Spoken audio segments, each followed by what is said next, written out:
Greetings and welcome to Flanigan's Ecologic. I am your host, Ted Flanigan, and today I've got Ralph Bianculli on the program. He's the founder and the CEO of Emerald Ecovations. He was a former paper industry executive, and in 1996, he decided to create a business that uses new technologies to create products that are better for the earth. Thank God for that. Welcome, Ralph, to the podcast. It's great to meet you. Thank you, Ted. Thank you for having me. Tell us a little bit more about 1996 and what you were thinking and why you were moved to start Emerald Ecovations.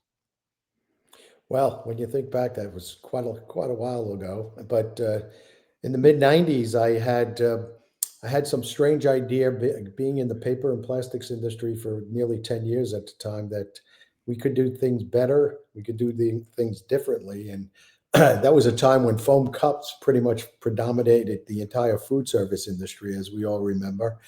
And as a distributor, I was part of that problem. And I decided in the late '90s that there had to be a better way. So I did do quite a bit of traveling around the world. I sold one of my business groups to a large distribution group, and later was acquired by another group of ours by Georgia Pacific. And during that interim, I said, let me look around the world and see what the heck is going on, because our legacy industries haven't changed things in over 100 years, which gave me a rude awakening, to be honest with you. I learned a lot traveling to the Asian perimeters, to South America, to Europe.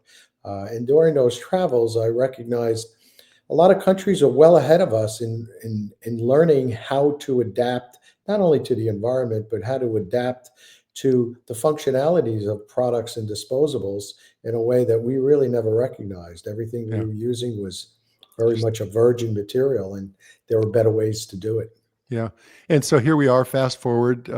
You've got over 350 SKUs, which I know it at SKU, it's a product that would go on the shelf somewhere, but that, I guess SKU stands for stock keeping units. Yes, there you go. Over 350. And describe the breadth. I know you're into food service, disposables, janitorial cleaners. What else? What else are you manufacturing?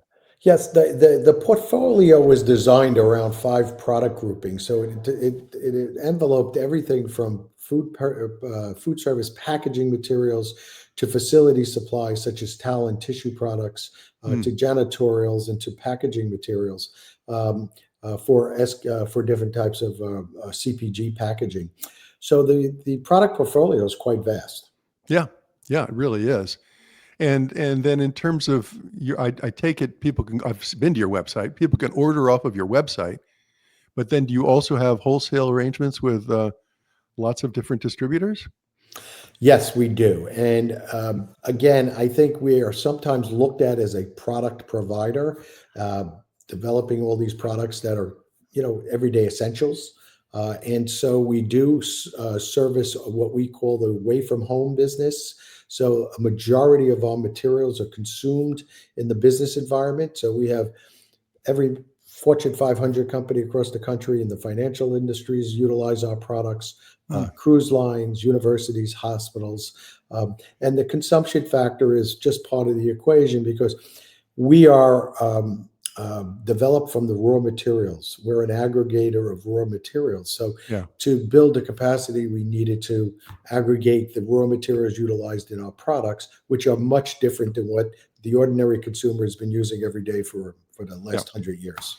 I want to get into those materials, but before I do you manufacture, do you have your own facilities? I know you're based in Huntington, New York. Do you have your own facility? I know you've got facilities, or you're purchasing from China, Taiwan, was it South Korea also? Well, the unique program that we built in our business was all the years I've had experience in both distribution and manufacturing gave me the impetus to say, how do we do this differently and streamline it? Life cycle analysis are all part of the equation.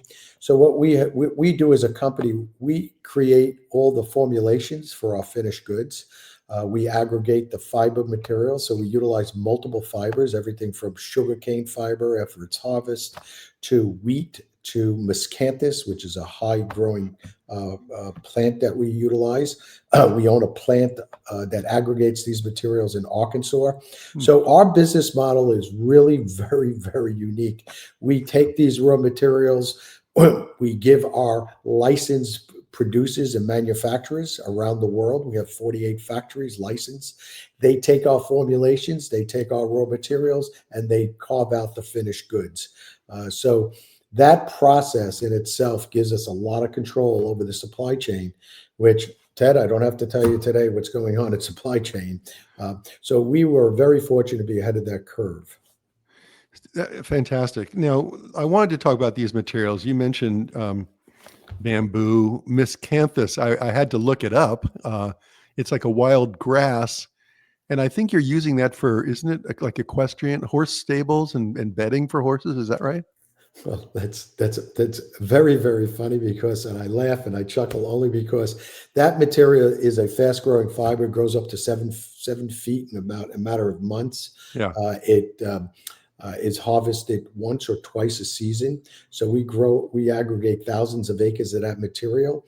Wow. But that by accident became a product for pet bedding. We utilize that in a lot of our molded fiber materials and some of our tissue and towel and tissue materials.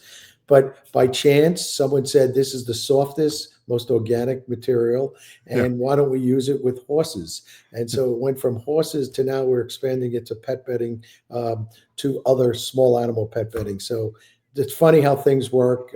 As I have always said in my last 20 years, pioneering is painful, but it could also be exciting.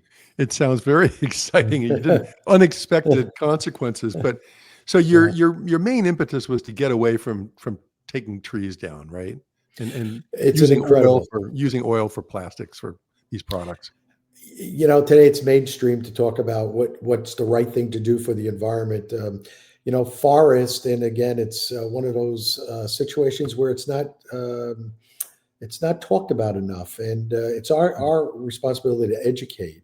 But forests represent about 18% of the sequestered carbon on the planet. At the same time, giving off oxygen. It's it's the lungs of our planet, yet we continue to destroy it.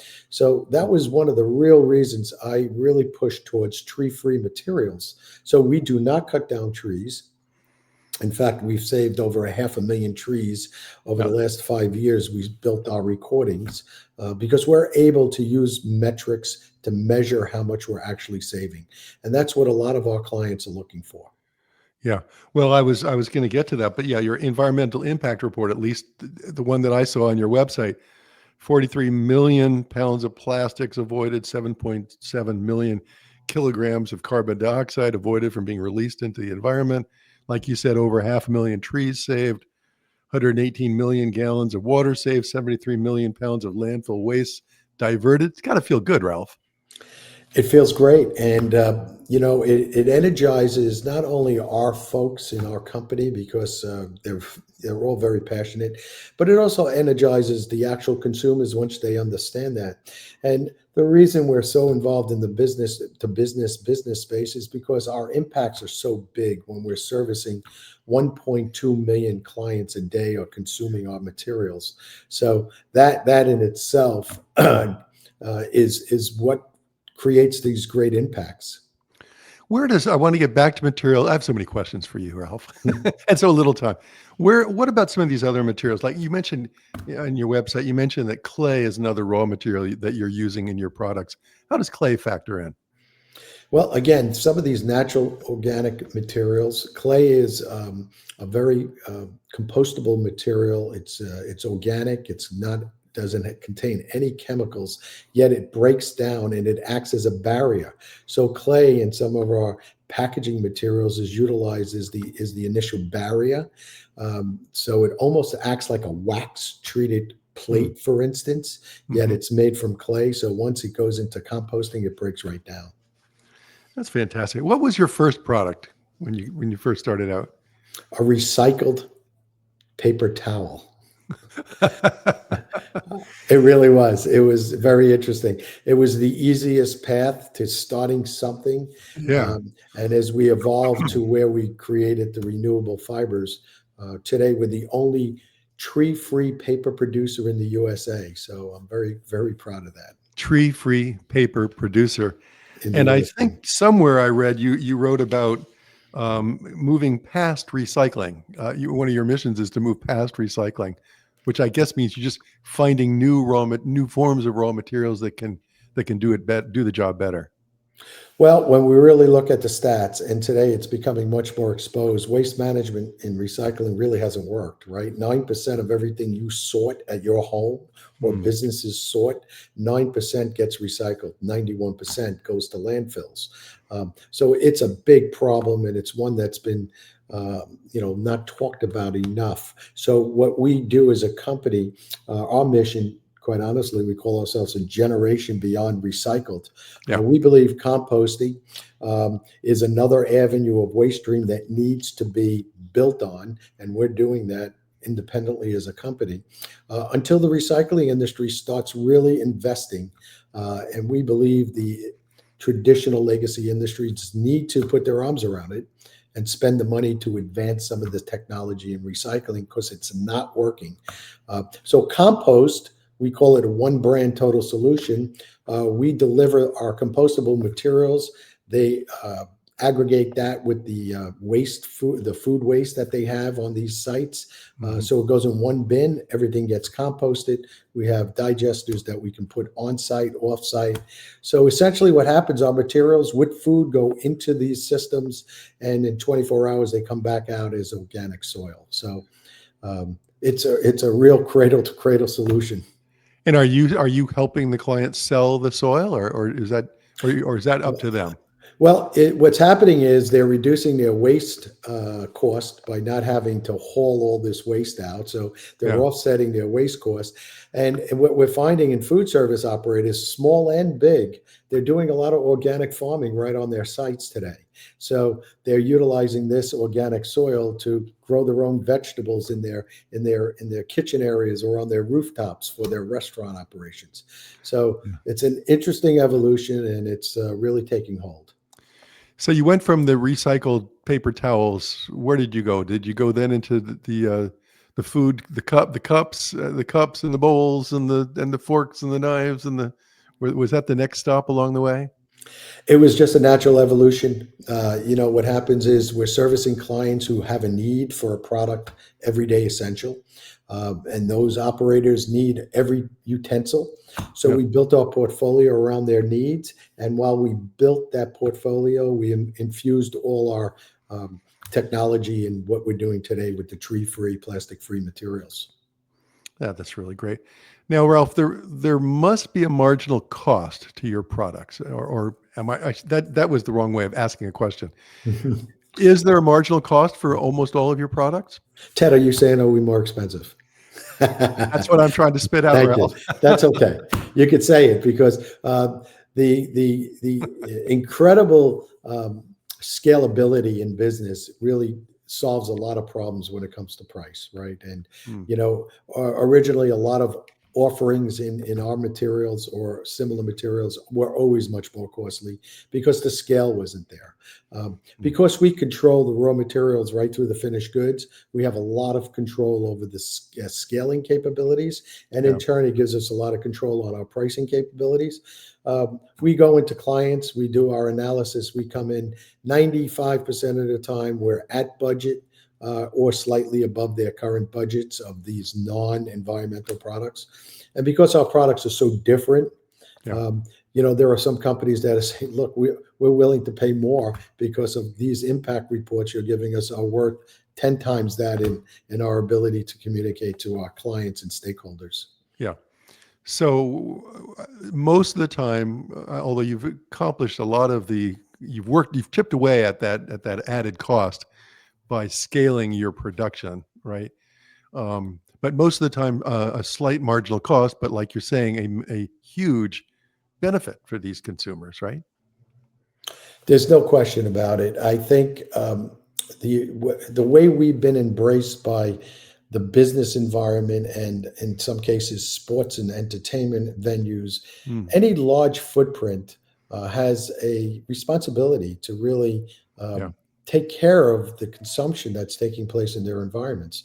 And until they're educated on what those types of things could be, they don't Hmm. know there are options.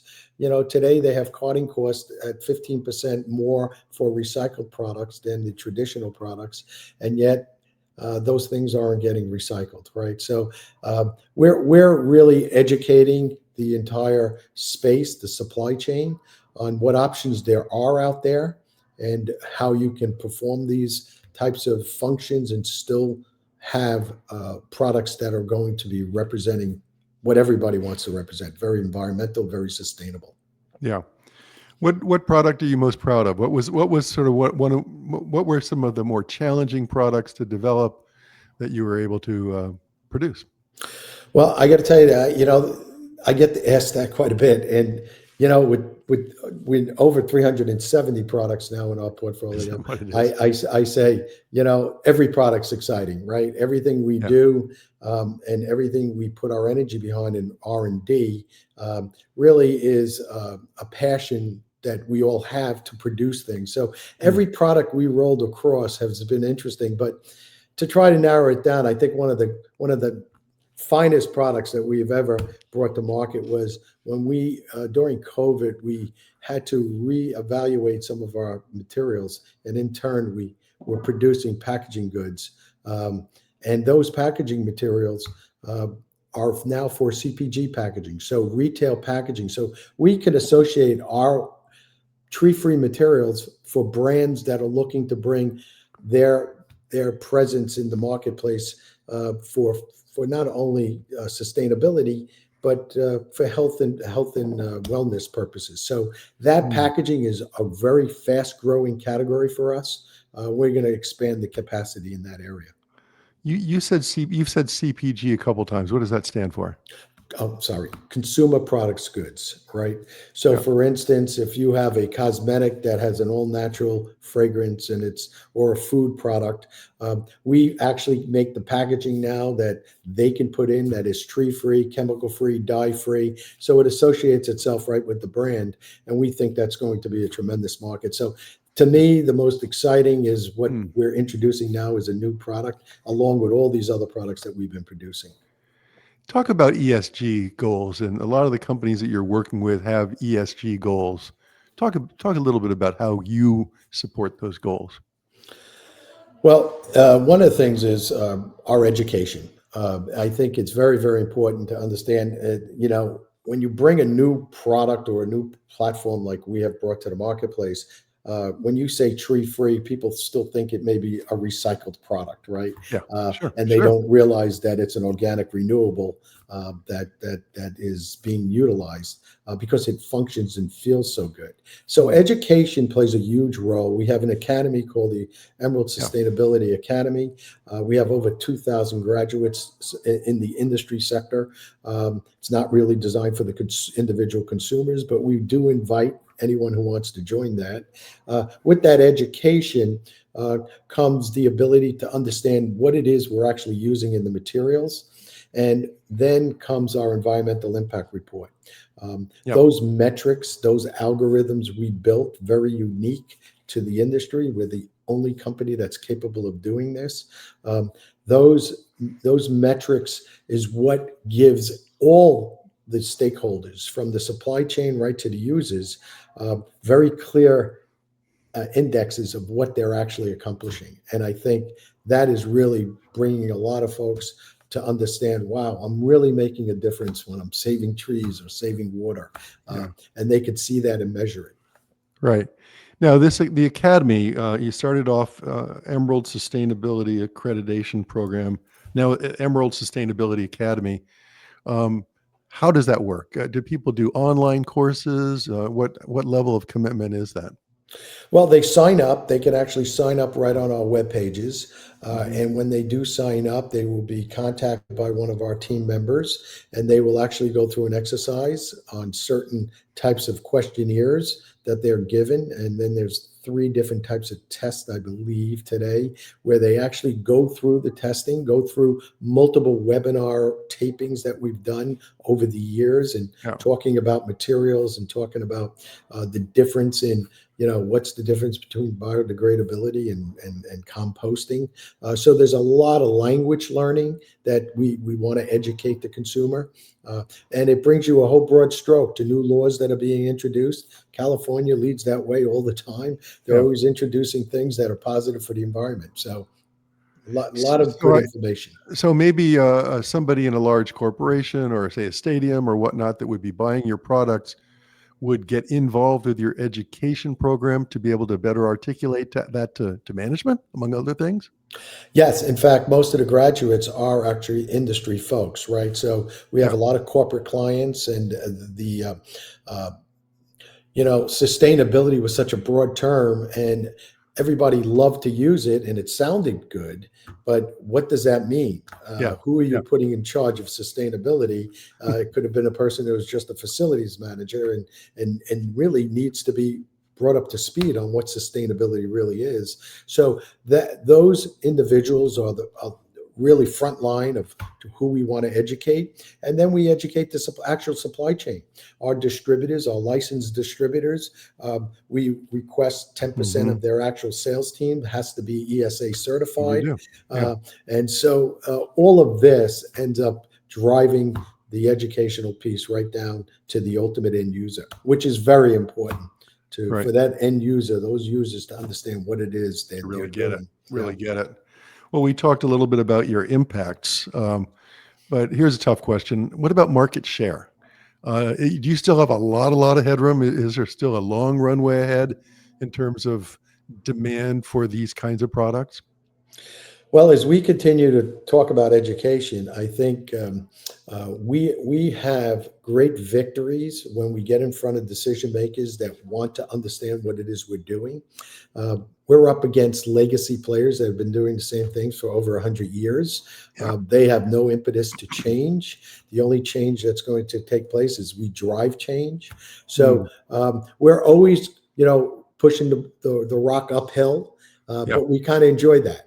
Yeah. And to answer your question, we have a lot of room for growth. We're adding capacity every day because we see the demand growing. Yeah.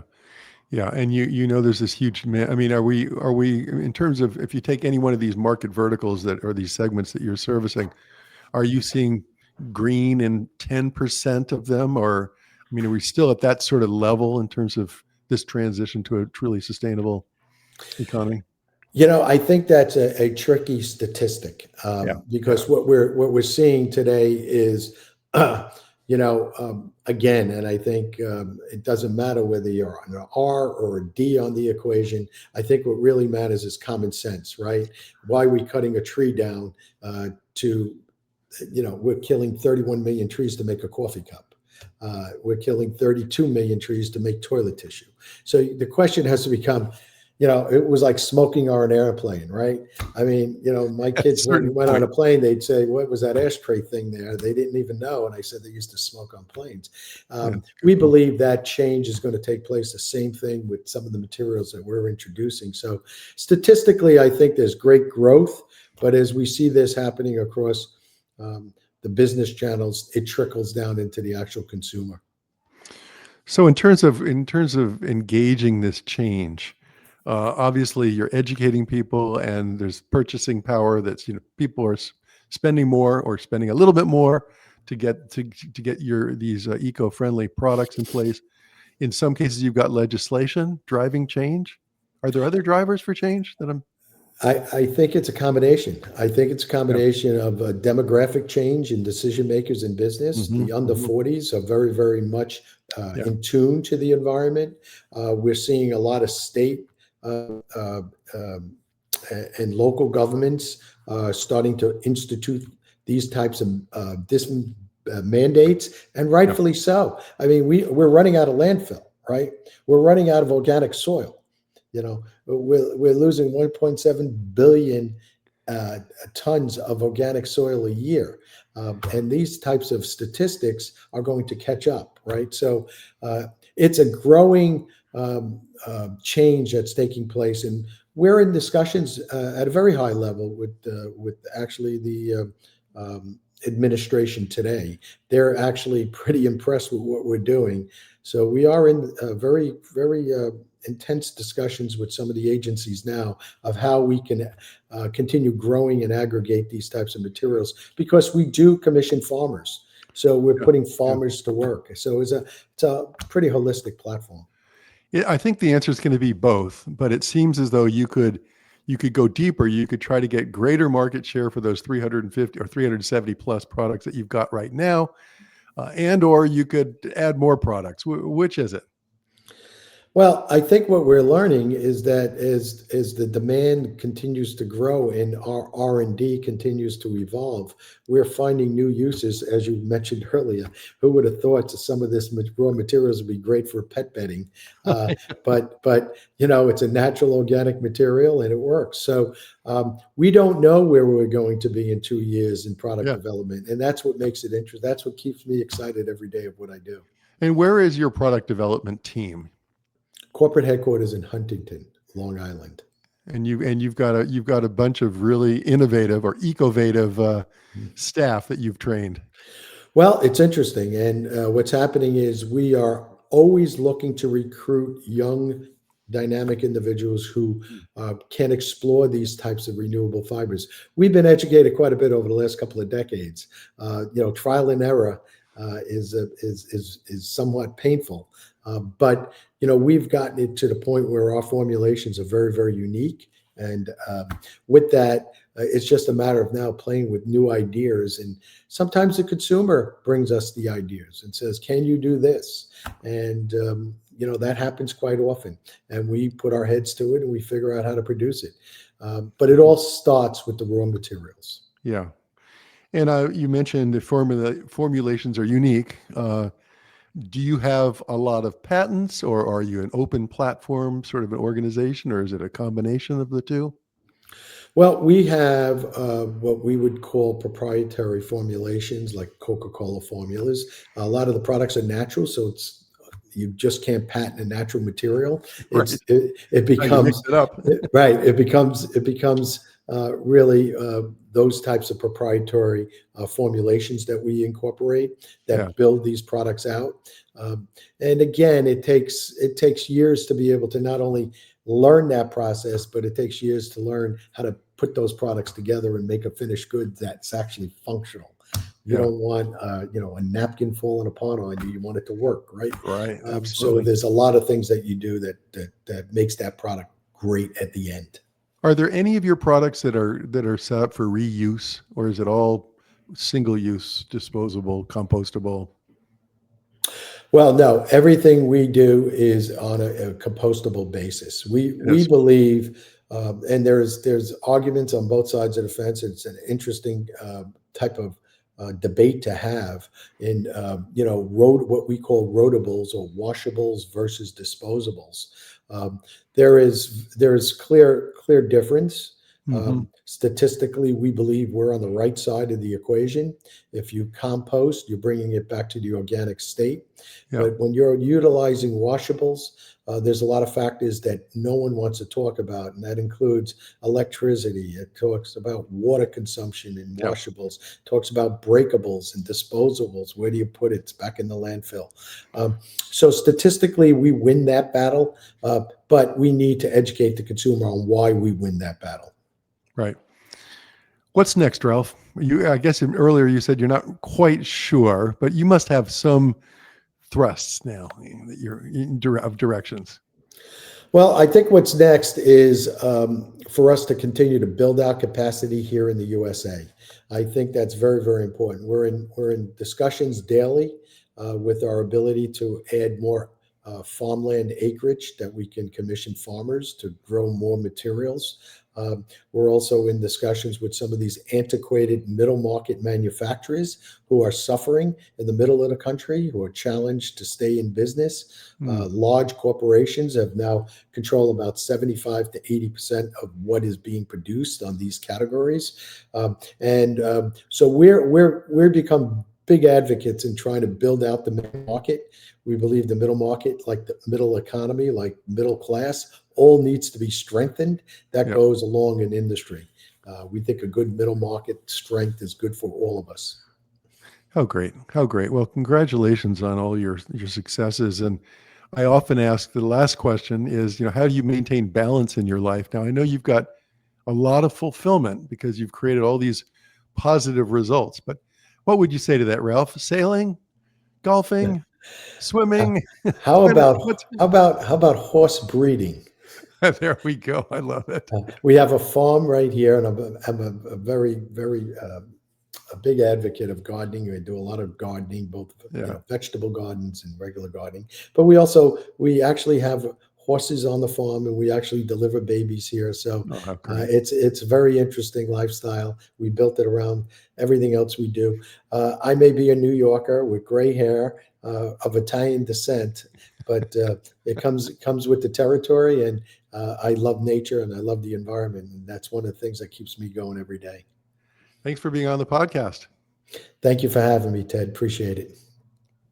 That's it. Thanks for listening to Flanigan's Ecologic. We'll see you next time.